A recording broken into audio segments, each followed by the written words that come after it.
कहानियाँ, कविताएं और इधर उधर के लेख आदि को छोड़ दो, उन्हें पत्रिकाओं में मत छापो, कह मुझसे कहा। मैंने लिखा, पत्रिकाएं भी छापी। विश्वविद्यालय में तेलुगु भाषा समिति रहा करती थी। वह यूनिवर्सिटी के सभी विद्यार्थियों से संबंधित संघ था। वह प्रतिवर्ष नाटक, कहानियों आदि की प्रतियोगिताओं का आयोजन किया करती थी।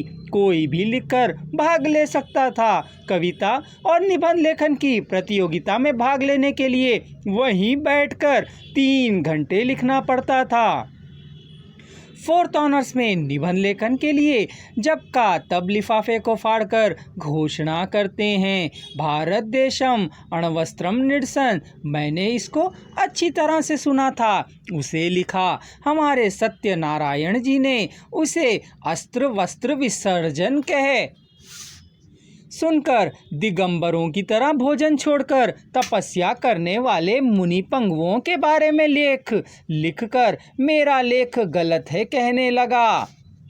वर्ष के अंत में आयोजित कार्यक्रम में चारों प्रथम पुरस्कार मुझे प्रदान किए गए। इस पर ओकगणी रामचंद्रैया ने, चमार मर्द है क्या, तुम सभी नालायक हो, कह मेरे क्लासमेट्स को डांट फटकार रहे थे। वहां जाने पर कहीं डांट ना पिलाए सोच मैं दूर जाकर बैठा। मंचू शिक्रम बहुत अच्छी कहानी है कह अभिनंदन करके मेरा नाम पूछकर आनंदित हुए थे। मलमपल्ली सोमशेखर शर्मा जी। मेरी रचनाओं में मेरा नाम नहीं रहता है। मेरे रखे हुए नाम मेरी रुक्मणी बेगम या शेख शासम शास्त्री रहता है। तुमसे लिखना आदि छोड़ दो, तुम्हारा सर्वनाश हो जाएगा, कह हेड ने प्रशंसा करने तो यह शब्द कहे थे, मैं सब कुछ छोड़ दूंगा, मेरा रिजल्ट मुझे न्यायपूर्वक दिलवाएंगे कह पूछना चाहा था, लेकिन मैं मौन रह गया। चले जाओ कह झिड़की दी उन्होंने। तेलुगु विभाग में स्थित 2 अग्र ब्राह्मणों ने मुझे बुलाकर गुप्त रूप से तुम अपनी सर्जना के कार्यक्रम को छोड़े बिना करते रहो। इतने स्पर्धा छात्र के प्रति अन्याय किया गया है, कह कोई उनसे ना पूछे इस बात का डर बना रहेगा या उनका हृदय उन्हें तिरस्कार कर सकता है। लेकिन पढ़ाई की उपेक्षा मत करो।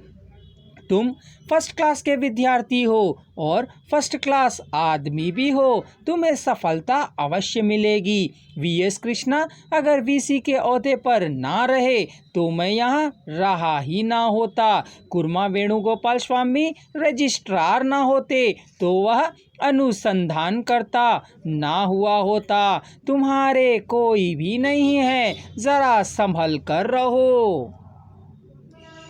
तुम दोनों दया करके मेरी सहायता करो, तुम भी बड़े वो हो, हमारे पास क्या अधिकार है, हमारा प्रोत्साहन रहेगा। जाओ, उन दोनों ने मुझे कहा। इस गर्मी में अधिक समय तक यूनिवर्सिटी में ही पढ़ता रहा गया। लाइब्रेरी में सवेरे से शाम तक भूख प्यास का भी ध्यान न करते हुए पढ़ा करता था। आकाशवाणी ने यूनिवर्सिटी के विद्यार्थियों के लिए नाटक प्रतियोगिता का आयोजन किया था। मेरी लिखी दृष्टि को पुरस्कार मिला। 250 रुपये 8 महीनों के मेस बिल के समान था। 2 प्रथम पुरस्कार मिले थे, 6 द्वितीय पुरस्कार मिले थे, 18 तृतीय पुरस्कार मिले थे। तेलुगु के लिए 2 पुरस्कार मिले। द्वितीय पुरस्कार मुझे मिला था, तृतीय पुरस्कार नरसिम्हम को मिला था। बाकी अलग अलग भाषाओं में प्रथम पुरस्कार हिंदी बंगाली भाषाओं को मिले थे। आकाशवाणी हैदराबाद ने घंटा नाटक का प्रसार किया था। उसकी देवलपल्ली कृष्ण शास्त्री और बुच्ची बाबू ने प्रशंसा की थी। दुर्गा जानकी या रानी ने नायिका के पात्र का निर्वाह किया था। पुरस्कार की घोषणा के अखबार को मैंने जाकर हेड को दिखाया तो इन पागलपन से भरे छिछोरी रचनाएं करना छोड़ दो कहा। मैंने सोचा कि वे मेरा अभिनंदन करेंगे, किंतु मुझे उन्होंने डांट पिलाई।